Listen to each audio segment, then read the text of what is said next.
A 60-year-old Central Illinois murder case.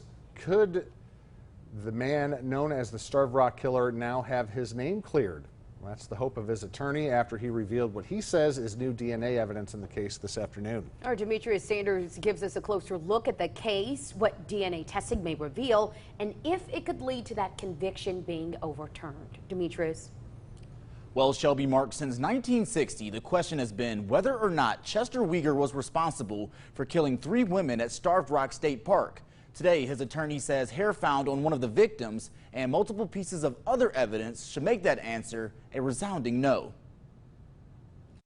After initially confessing to murdering 3 women at Starved Rock State Park in 1960, Chester Weger, who was convicted of the crime, has since maintained he didn't commit the killings. Chester Weger had nothing to do with the Starved Rock murders. Monday, in front of a packed courtroom, Weger's attorney, Andy Hale, revealed that new DNA testing shows a piece of hair found on one of the victim's gloves does not match Weger. It's huge forensic evidence that exonerates this man.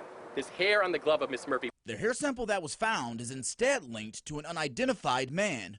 Weger, who has been released on parole, reacting to the findings. How does it feel to get those DNA results back? It's wonderful. What? It's really wonderful. It's great.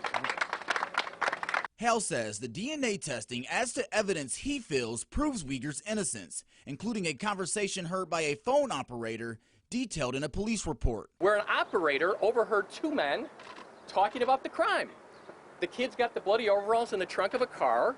He's wondering what to do with them. They say get rid of them. And Hale adds that what happened in the courtroom on Monday is a step in the right direction, but there's more work to do. We're not done yet. We'll be done when the conviction's vacated.